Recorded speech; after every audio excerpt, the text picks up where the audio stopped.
want to thank everybody for coming out to this. Thanks to all of the staff, both from the legislative side and the executive side, that come out to put this together.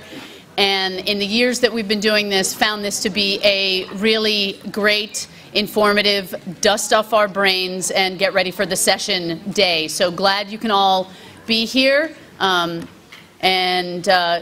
glad we had the opportunity to get a flu shot to hopefully reduce kennel cough come January.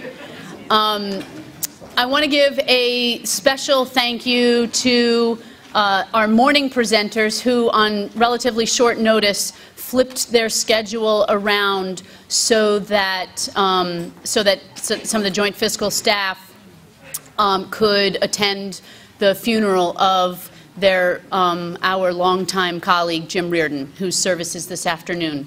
So this was a day that he was always a really big part of as well. So actually, if we could just take a very quick breath and moment of silence and keep Jim and his family in our thoughts, that would be fantastic.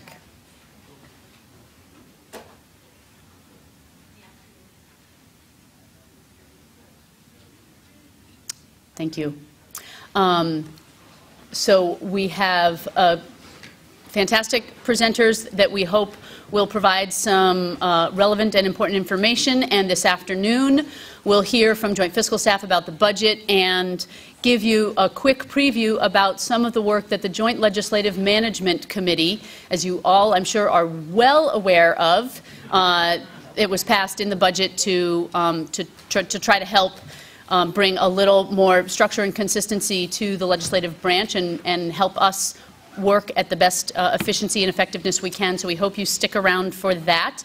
And I'm just going to turn it over to the Senate Pro Tem to make a few remarks and introduce our first speaker. Thanks for being here.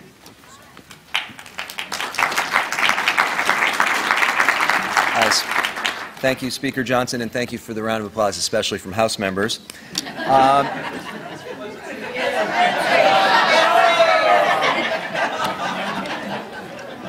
I won't do a show of hands who it was for.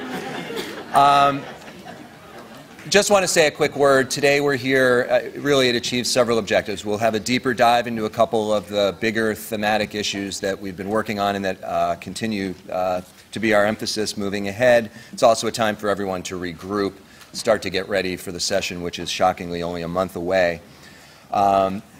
I think many of us have, over the last few months, either attended an NCSL gathering, either the big one, or regional committee meetings, or Council of State Governments, or a variety of other organizations that bring people together to talk about different issues. And I think, in some ways, as a Vermont legislator, I hope you experience what I do, which is to come to appreciate that while we see these huge challenges in front of us and are often dissatisfied with the success we've had to date, almost everywhere you go, legislators from around the country look to us as examples of legislators who are willing to acknowledge problems and try and take it on. And whether these are my own firsthand experiences or other senators coming back, one of the issues today, water quality, we know that we have a lot of work to do, but the fact that we've acknowledged the problem, which many states have and actually have a plan to try to tackle it, we are cited as an example, a model for other states to follow. Our waste reduction legislation last year around plastics is a national leader. Other states are now following. Our proposal to bring in lower cost prescription drugs is now, we are now being copycatted by states all across the country, and we even hear the President talking about this. Our approach on PFAS and chemicals of concern is now spreading northeast-wide as more states experience what we've seen here in Vermont. Our promotion of primary care is looked at as a leader across the country. And finally, our hub and spoke model, which for both mental health and substance abuse addiction continues to be the shining light, even though we have so much more work to do. So I mention those things not to say we've solved those problems, we haven't, but just to reflect that while we're talking about some of the bigger money issues and policy issues today, so much of the work we do when we leave here, people all around the country look to us as legislators who responsibly acknowledge problems and try and tackle them, and it's a tribute to all the people in this room. So I will conclude there and say that we're going to transition now to a clean water update led by Julie Moore from the administration. The goal here is to communicate to all of us what is actually occurring. We have identified long-term funding to address water quality that had been elusive for years until this legislature and the administration found a path forward. But we've also really corralled the way we spend those dollars in terms of how we're actually going to fight the problem in all the different regions of the state. So I want to welcome Julie Moore to tell us how she's fixing this problem.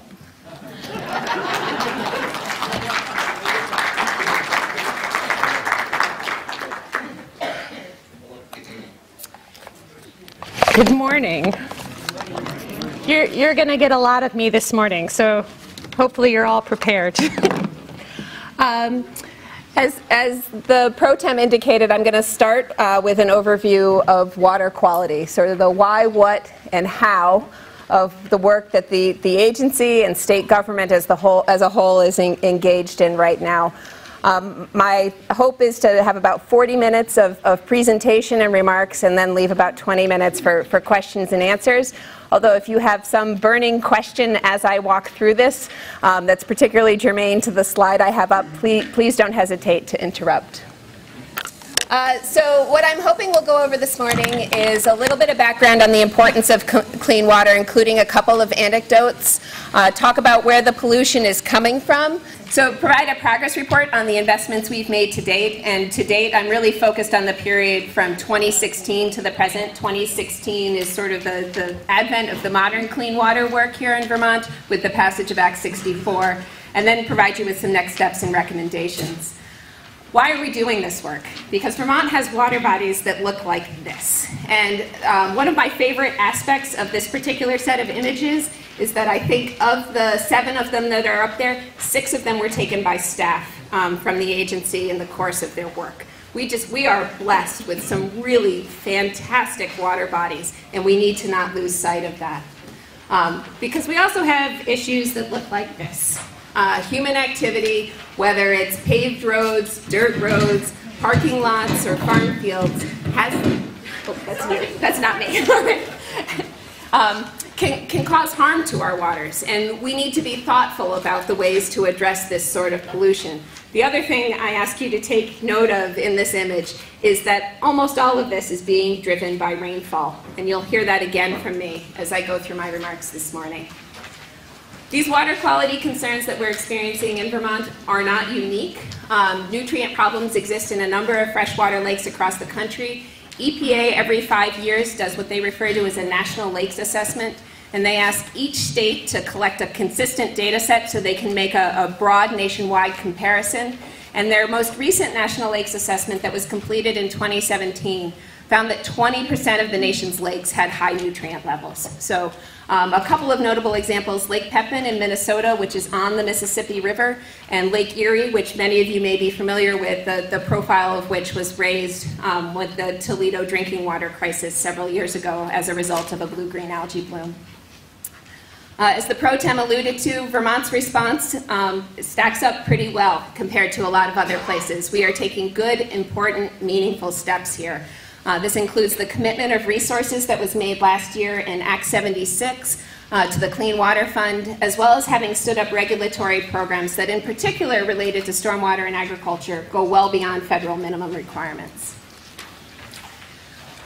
Why do we need clean water? My hope is it can go without saying. It's our drinking water supply for about 1/3 of the state's population is coming from those surface waters. We use them for recreation, whether it's swimming or fishing, and frankly, it's integral to Vermont's brand. Our economy is our environment, and our environment is our economy. There have also been some anecdotal pieces that help drive these points home to my mind. One is a 2016 study that was completed by the Gund Institute at UVM in conjunction with the Lake Champlain Basin Program that found a 1-meter decrease in water clarity can actually result in over 1/3 depreciation in the value of homes. The second one is taken from our own system of state parks this summer. We know that tourism supports spending in Vermont at the rate of about $2.5 billion a year. And we saw a fairly significant decline in the attendance at our Lake Champlain parks this summer. Overall, the state park system experienced a slight increase in attendance from 2018 to 2019. We had over 1 million visitors. However, 9 of the 13 parks on Lake Champlain showed over a 10% decline from the previous year, and 3 of the other 4 parks on the lake also showed a decline, but we sort of used that 10% as a measure of significance. The only other parks in the system that showed greater than a 10% decline were our park on Lake Carmine, which also has water quality challenges, and then Maidstone, that's been sort of a challenging park for us to operate for a number of years. Collectively, comparing 2018 to 2019, those Lake Champlain parks lost more than 20,000 visits, which also translates into local spending of about $250,000. And it's headlines like these that probably played no small part in discouraging people from heading out to our Lake Champlain parks. So nutrient pollution is real, the impairments are real, and at times those algal conditions are real. Lake Champlain is probably our best known nutrient poster child, and there's a phosphorus TMDL, which stands for total maximum daily load, or a pollution budget for Lake Champlain. But Lake Memphremagog also has its own phosphorus TMDL, and the EPA is in the process of developing a nitrogen TMDL for the Connecticut River watershed because of conditions in Long Island Sound, which is where the Connecticut River ultimately drains to. The reason we're concerned about phosphorus in Lake Champlain and Lake Memphremagog is because they are freshwaters, whereas the Long Island Sound is a saltwater body, and depending on whether the waterway is freshwater or saltwater really determines which nutrient is limiting in terms of allowing algal bloom conditions to develop. So just to set the stage, in terms of the size and scale of the watersheds we're talking about, Lake Champlain is about 8,000 square miles, a little less than 2/3 of which is in the state of Vermont, about 1/3 of which is in New York, and then there's a small piece of it that's north of the border in Quebec that drains into Missisquoi Bay. About half the land area of Vermont drains into Lake Champlain. It's the 6th largest freshwater lake in the country, 120 miles long, 400 feet deep in its deepest parts. And as I mentioned earlier, it's the drinking water source for about 200,000 people. All told, there's about 570,000 people that live in the Champlain watershed between the 3 jurisdictions. 390,000 of those are Vermonters, and more than 100,000 dairy cows also call the Champlain Basin home.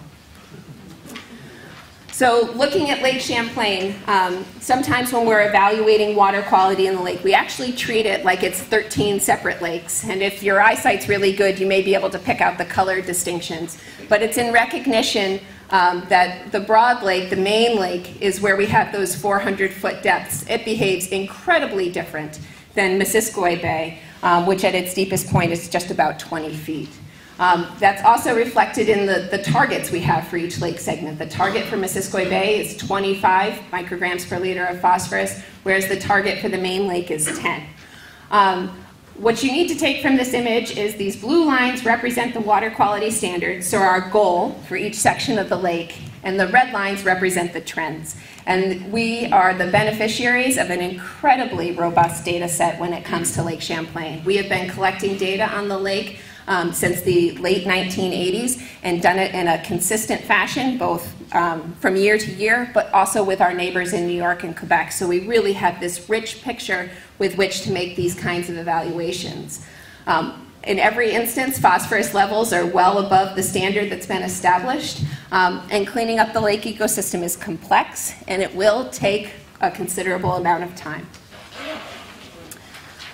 The plan we have for Lake Champlain under the TMDL is a 20-year plan. It ultimately calls for a 34% reduction in phosphorus loads to the lake. We talk about where those reductions are going to come from in terms of sectors. I know these are hard to see up here. Hopefully they're better in your handout. The brown wedge is stream banks. The yellow wedge is agriculture. The green wedge is forestry. The red wedge is developed lands, and the gray wedge is wastewater treatment. So there are a couple of things I'd like you to take away from this image. One is that wastewater is a very small component.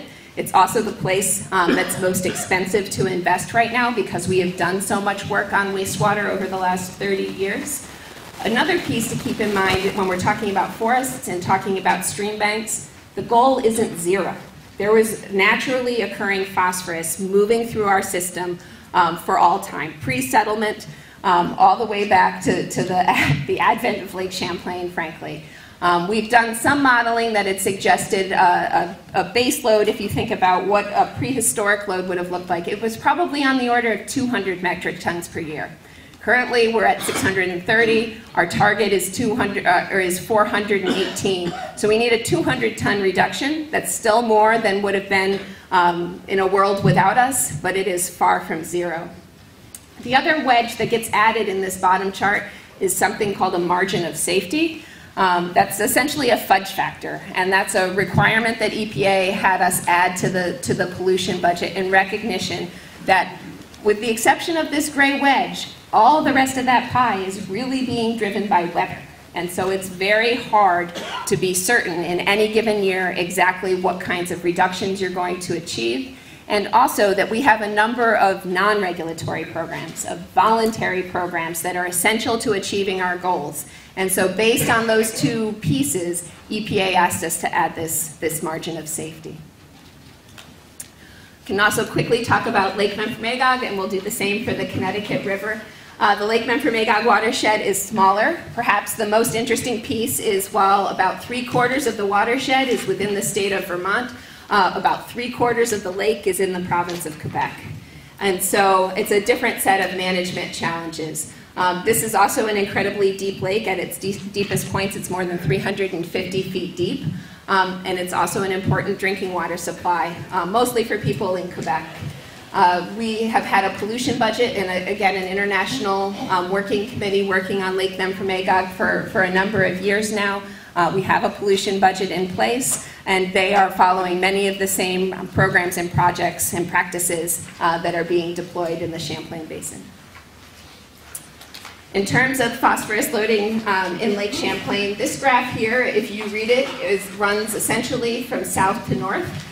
So you can see our parts of the lake, and water in Lake Memphremagog, I should mention, also flows from south to north. And you can see that our parts of the lake aren't doing as well as the parts of the lake that are north of the border. In terms of what's going on in that watershed, a lot of it is largely undeveloped. About 3/4 of the Memphremagog watershed is either forest or wetland. 17% is agriculture, and 6% is developed land. And again, similar to Lake Champlain, this red line in this instance represents the standard, the target of 14 micrograms per liter, and the blue dots represent the average total phosphorus that we've monitored in the lake over about the last 15 or 20 years. So again, a fairly significant phosphorus reduction required for Lake Memphremagog. This chart reads just like the last one I had showed you, the only distinction being that they separated the non-point source agriculture loads, so loads from farm fields, from ag production areas, which is a little bit different than how it was handled in the Lake Champlain TMDL. And then finally, the Connecticut River and Long Island Sound, the other half of Vermont, plus or minus, drains to the Connecticut River watershed. The Connecticut River forms the entire eastern boundary of the state of Vermont, 250 miles, and it is draining down to Long Island Sound. And nitrogen pollution from Vermont is contributing to what is ultimately a dissolved oxygen impairment in the Long Island Sound. Nitrogen comes from different places than phosphorus comes from. The blue wedge up here is atmospheric deposition. So it's falling on us, and frankly, we're seeing positive trends in the amount of atmospheric deposition. It's declining as a result of clean air actions that were put in place in the 90s that affected Midwestern power plants, and that's showing up in our data. That said, atmospheric deposition continues to dominate the nitrogen that Vermont puts into the Connecticut River. The orange wedge here is agricultural lands. The gray wedge is developed lands and roads. And then wastewater plays still a small role, but a much more significant one than it does in either the Champlain or Memphremagog watershed. We are in a place right now where EPA has established a basin-wide target, which is almost 60%. The target that's anticipated to be ascribed to Vermont is much lower, probably looking at a 10 to 20% reduction from our loads. But that TMDL study is underway, and as of right now, the focus of that work has been on New York, Massachusetts, and Connecticut, and sort of has left Vermont, or set Vermont and New Hampshire aside for the time being. So what's driving nutrient pollution? I touched on this in a couple of ways, but I know sewer overflows in particular has received a lot of media attention over the last year, and so just wanted to take that bull by the proverbial horns. Sewer overflows have a well-deserved ick factor. There is untreated sewage in what is being released. The fact of the matter is there is a human health concern associated with that raw sewage, and I don't want to diminish it. But the flip side is there's very little phosphorus associated with those sewer overflows. Based on data that EPA has published, my best estimate is that in 1 million gallons of sewer overflow, we're looking at about 6 pounds of phosphorus. For perspective, Lake Champlain sees about 2 million pounds of phosphorus every year from all sources combined. So it's really a blip or a rounding error on the phosphorus problem. That's not to diminish the human health concerns associated with sewer overflows. And the agency has, at this point, a 1272 order, or a compliance order, with each of the communities with a combined sewer system in the state of Vermont. We know that these are complicated and expensive projects to implement, but we either have a full-blown plan or a first commitment within that compliance order to get to a plan to eliminate sewer overflows. We anticipate that this is a long-term commitment, but want you to know that work is underway there. We're not ignoring that issue. Agricultural runoff, often it has a light shown on it, and that is a piece of it, but it is certainly not the sole driver of phosphorus or nutrient pollution in the lake. The all-in approach is really an important one. And one piece to keep in mind is our land footprint really isn't changing. What is changing is our developed land footprint. We continue to see new homes, new businesses, new roads, and so thinking about the developed land sector and its contributions to nutrient pollution is really important. And then the other piece is weather. More rain, as I hope you've taken from a couple of the previous slides, results in more nutrients. And part of the challenge here is weather is noisy. It doesn't rain the same way every year, and so it can be hard to detect trends. But if we look out over a long enough period of data, the trends are really clear. So this is data from the NOAA station at the Burlington Airport. The figure on the left is annual precipitation. It looks back from 1940 all the way up to 2019. And what you can see there is we have experienced about a 7-inch increase in the average annual rainfall at the Burlington Airport in that 60-year or 80-year period. Equally important to the total amount of rain we receive in any year is the intensity of the storms. And this figure on the right is looking at the number of 24-hour precipitation events greater than an inch. We went from having between 4 and 5 of those back in the 1940s to around 7 of them a year at this point. And those bigger events are really key drivers in terms of runoff from our developed landscape, in terms of sewer overflows from the agricultural areas, etc. And so these trends are likely to continue, and they're really important to be cognizant of. The other piece, though, is, as I mentioned, weather is noisy. Right? Look at all this jumping around on this line. You can see the trend, but you could also be strongly misled, say, if you looked at the period from 2000 to 2010, where it might have looked like there was a downward trend in the number of intense precipitation events. It's really important to have a long view. And part of that is, so the blue line on this graph represents the collective discharge from all of the major rivers in Vermont into Lake Champlain. The green line is the phosphorus load. So we have staff from the agency that go out several times a week and collect grab samples, and we're also monitoring flow. And so what you're able to see is wherever there's a big spike in rain, there is an even bigger spike in the total phosphorus load being delivered to the lake. I think if we had a similar data set for Lake Memphremagog or the Connecticut River, you would see a similar pattern, where it is really precipitation that is driving our water quality concerns. So what needs to happen? There's a need for significant reductions, nutrient reductions statewide. And while I've talked about these major watersheds, there are also inland lakes and ponds and segments of rivers and streams that have equally significant nutrient concerns. But staying at this high level for right now, Lake Champlain, as I mentioned, needs a 34% reduction, Lake Memphremagog a 29% reduction, and the Connecticut River, we're anticipating the total reduction required, not knowing our part, will be about 50%. Just for perspective, those are within the bounds of reason of what we're seeing for other major water bodies across the country. The Chesapeake Bay reduction target for phosphorus is 24%, 20% in the Gulf of Mexico. They actually have both phosphorus and nitrogen targets, but I only put the phosphorus targets up. And then Lake Erie, as I had mentioned previously, has a 40% phosphorus reduction target. How are we going to get there? It's work across all sectors of the Vermont landscape. We can't expect to do work in one place and be successful. So it means we need to look at wastewater, we need to look at stormwater, we need to look at how we manage runoff from our roads, from our agricultural farms and fields, how we work and build things in our floodplains and river corridors or not, and how we conduct forestry operations throughout the state.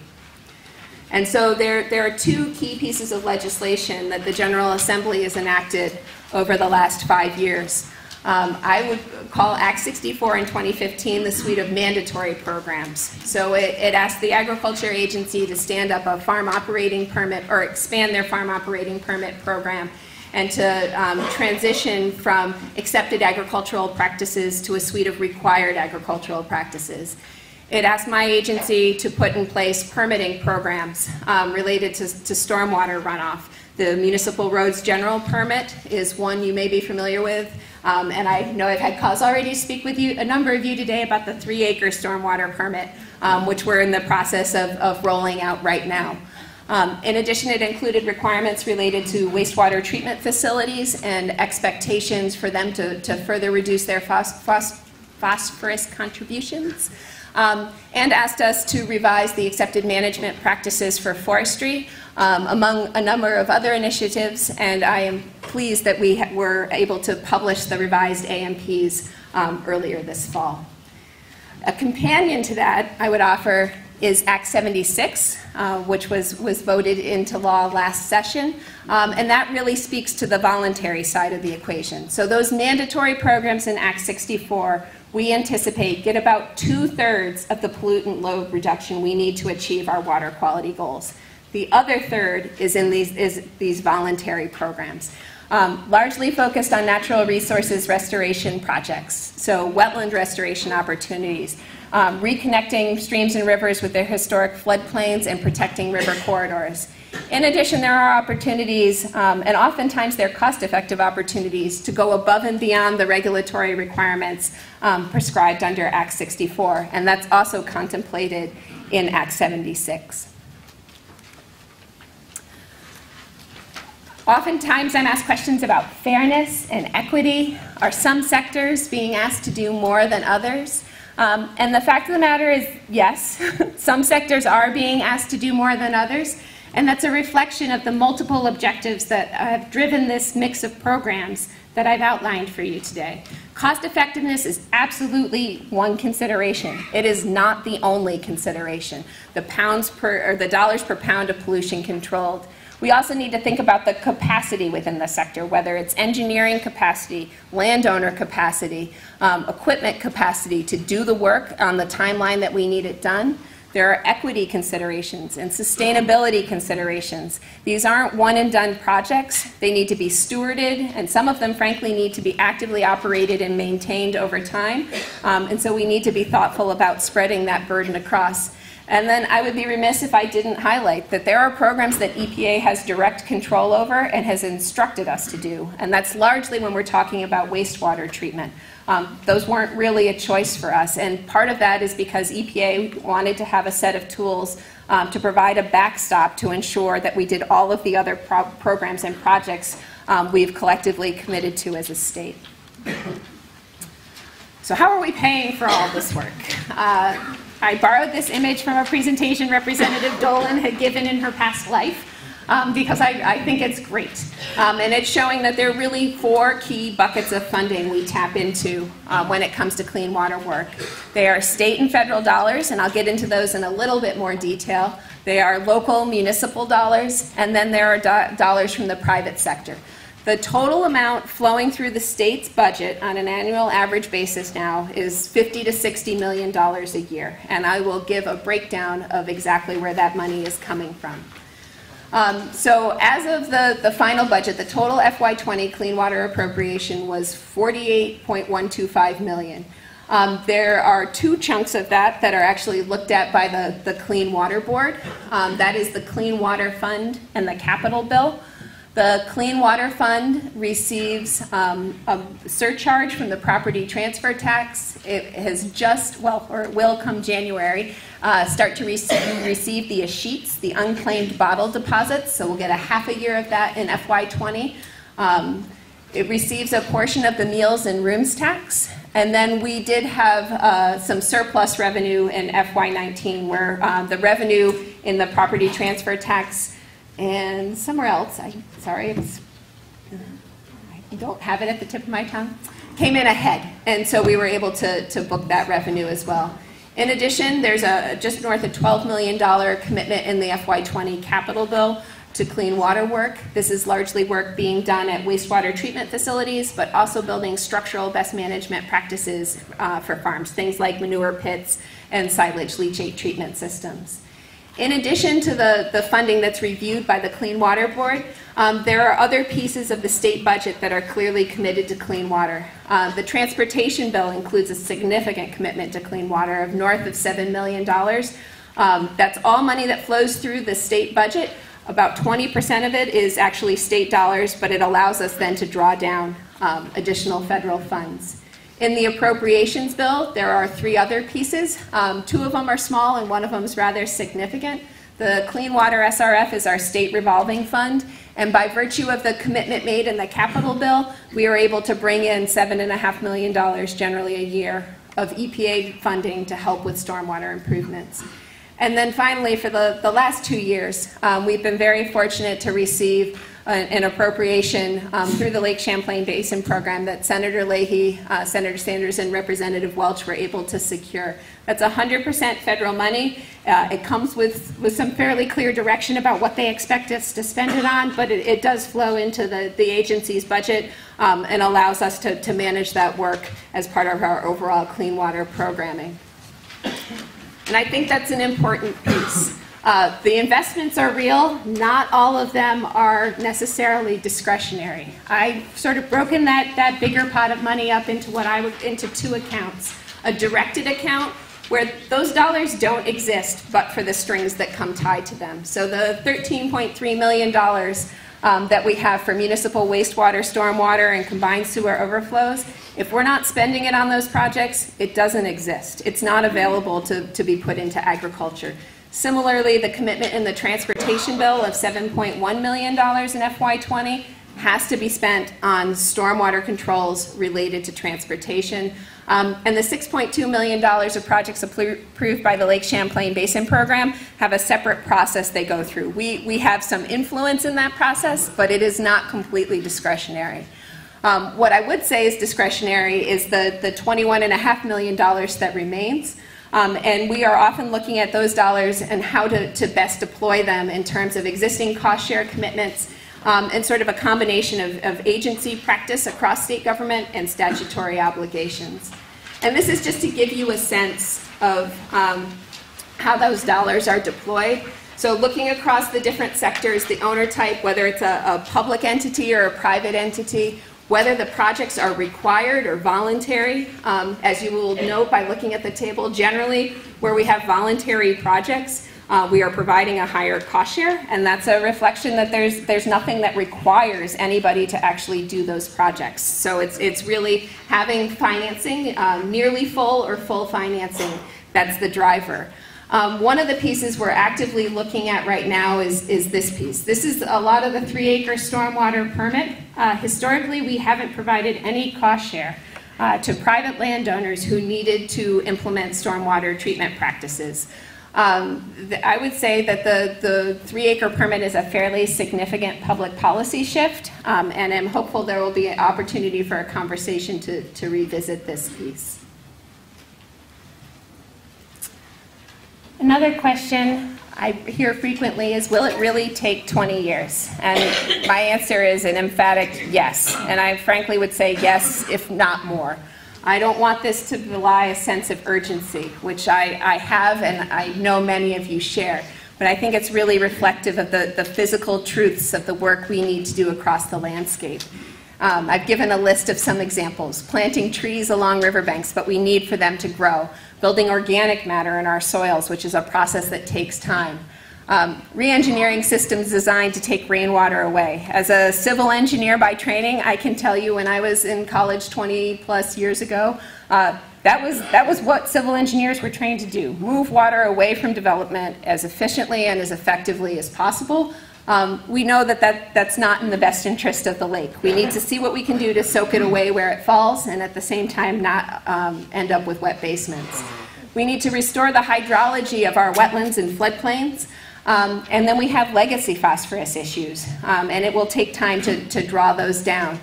They exist in the agricultural sector, but we also know they exist in the developed land sector, and frankly, they exist on the bottoms of our rivers and lakes at this point. This is just a smattering of the types of projects that we have underway, and hopefully gives you a sense for the diversity. We've got everything from individuals planting trees to the image right below it, which is clearly a fairly highly engineered infiltration system. Municipalities using these hydro-seeders to try and prevent erosion. Farmers implementing reduced tillage practices, as well as a number of other types of projects. And it really is this diverse. Ultimately, we are talking about tens of thousands of fairly modest projects that will need to be built across the Vermont landscape over the next 20 years in service of water quality. And just to give you a sense of what we've done since 2016, and there will be a report brought to the General Assembly in the middle of January that will detail all of this. I've pulled these facts and figures from the draft report in part because I think it's really exciting. More than 27,000 acres of annual farmland have had conservation practices deployed. We have installed stormwater treatment for more than 225 acres of developed land. We've improved drainage at this point along 169 miles of town roads, completed upgrades at 4 wastewater treatment facilities, and have designs for improvements completed for an additional 15. We have protected and or restored more than 800 acres of riparian lands along our rivers and streams, and restored just over 220 acres of wetlands. So these are some pretty significant accomplishments, and the net result of those is our best estimate is about a 36,000 pound reduction in the amount of phosphorus going into Lake Champlain during this same period. And you can see that the vast majority of that phosphorus reduction is coming from the agriculture sector. The flip side to that is we have a heck of a lot of work still to do. So the blue bar represents the required reduction. The gray, or that hashed area is that margin of safety I spoke about before on the pie chart. And then the gray bar represents the target load. So these little thin white slices at the top represent the reductions we've achieved to date. That 36,000 pounds is about 16.4 metric tons. We need about 240 metric tons to achieve our water quality goals. So we're on the way, but we have a ways to go. Part of the reason for that is the early years have been characterized by planning and putting in place regulatory programs.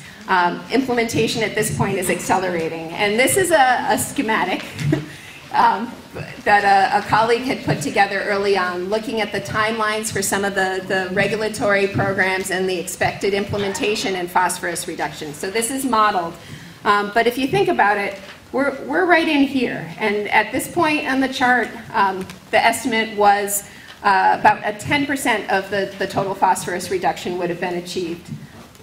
This represents about 7.5%. So we're a little bit behind, but fairly on track with what we were anticipating. We think that over the next 5 years, Because of the regulatory programs that are slated to take effect, as well as the backlog of projects that we've been able to develop, we expect to see a significant acceleration in implementation.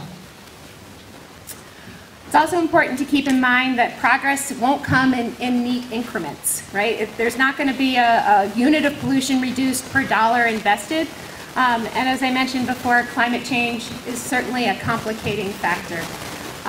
It's essential that we remain committed to this long-term goal, recognizing it is a long-term goal. And I just wanted to end this particular piece with a quote I really like. I don't know how many of you read David Hackett Fisher's biography of Samuel du Champlain. He put this out right around the 400th anniversary of the exploration by Samuel du Champlain of Lake Champlain and New Quebec in New England, or New France, excuse me, which is now Quebec and New England. But it's the idea of prevoyance, and I think this word is pretty incredible, and the fact of the matter is there isn't really an equivalent in modern English. It's different from foresight in its common meaning. It's not a power to foresee the future. To the contrary, it's the ability to prepare for the unexpected in a world of danger and uncertainty, and it's about learning to make sound judgments on the basis of imperfect knowledge, and taking a broad view in projects of large purpose and thinking for the long run. And I just think that that is absolutely, in a nutshell, the way we need to approach Vermont's clean water challenges. And so with that, I'm going to get a drink of water, but we'll pause here and be happy to answer questions. And I don't know, Teresa, if the microphone Yeah, has to they get have one another around. one to replace that one, but I've lost my IT person. Okay. That'll take me a minute to get a drink. Does anybody have questions? And I'll just pass you the mic. This is a great book and is on CD in the car, so people can listen to it. Oh, excellent. If you didn't, is this on? Can you hear me through this one? The comment was that that book is actually available as a book on CD or book on tape for those of you looking for some car listening. Right here? Yes, Okay. yes. Yeah, a question. To me, this was a pretty positive report you gave. Thank you for that. However, I think a lot of meetings I go to, my constituents keep asking what's happening, what's going on, what sort of program can we do to get this more out to the public so they really see some of it. They think we're still studying this thing to death. I mean, that's the normal impression I get from constituents. Right. So we have a number of initiatives underway. I'm going to flip back to that image of all the projects. This is one of them, right? We have several hundred of these signs out there. Part of it is some of these things might be really obvious. It might be obvious to anyone passing by that this is some big engineering something, right? Ultimately, the parking lot's going to get put back over that infiltration system, and it won't be obvious to anyone.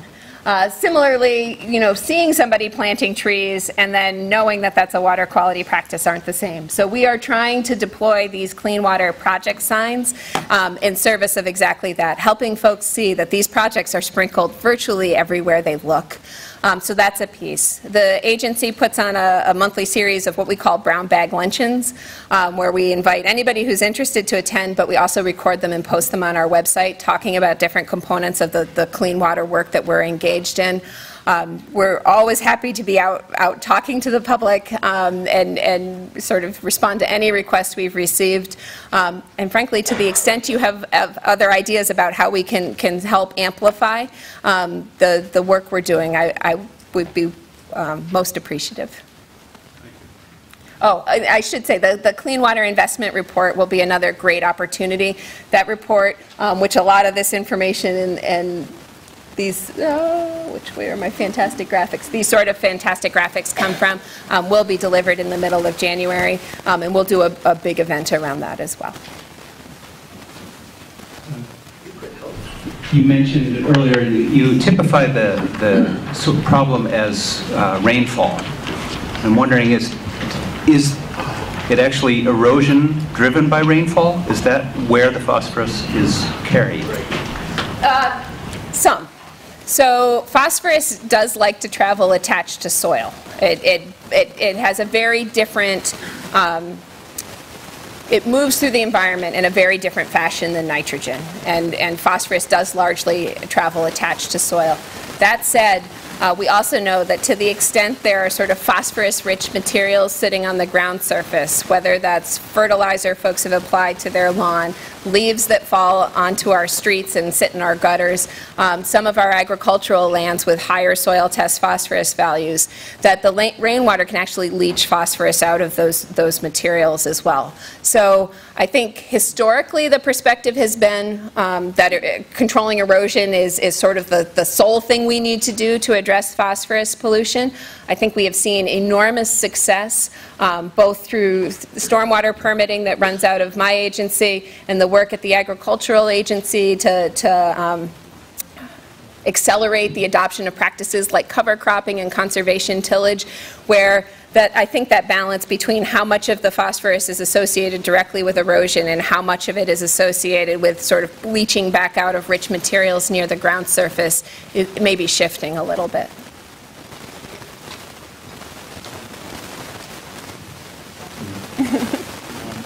You said near the end that progress will be complicated by climate change as total rainfall and rain intensity increases. Yeah, there. In your presentation, you talked quite a bit about the connection between air pollution and how that affects climate change, and then the air pollution becomes water pollution, and so we're trying to address water pollution because we're polluting the air. And I'm curious if you can give us some examples of some solutions that might address both air pollution and water pollution. If you can give us some solutions of how we could address the impact of greenhouse gas emissions and wastewater. That's a big question. So starting maybe with the nitrogen pollution piece. So there is a limited amount of phosphorus that is laid down on the landscape through atmospheric deposition, but by and large, phosphorus is something that's being applied or as a result of grass clippings and leaves and agricultural practices.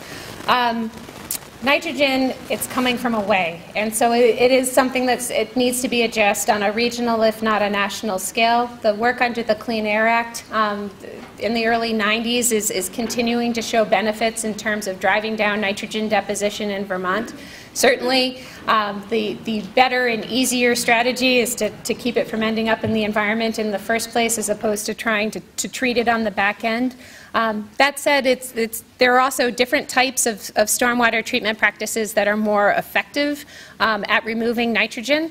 Our bias up until now has been looking at the quantity of water, so trying to slow that water down and keep it from blowing out our stream channels, as well as sediment, and then nutrients is sort of a third-tier concern.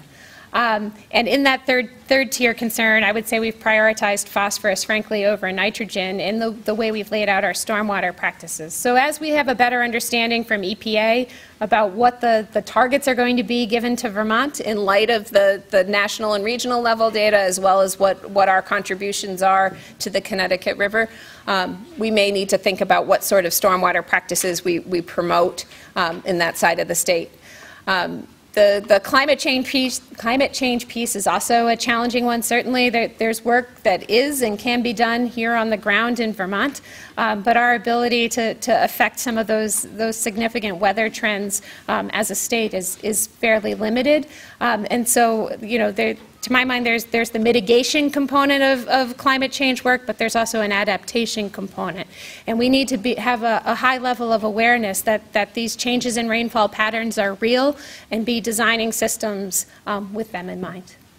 We have one more question. Secretary Moore. Then we got to move on. Okay. Hi, it's Rita Osman from Colchester. I think it was yesterday I was reading an article about how the fight for fresh water is now moving to the east. And I'm wondering if there's some MOU, understanding of laws and regulations with Canada and New York, and also agriculture in Vermont, about who can divert or access fresh water from rivers and even groundwater. So I can have somebody follow up with you who will have a much more complete answer, but what I can offer is that both surface waters and groundwaters are managed as public trusts. We have withdrawal permits that are triggered at certain flow thresholds. I don't know specifically if there is a sort of an overall agreement about water withdrawals from Lake Champlain that's shared by New York and Quebec.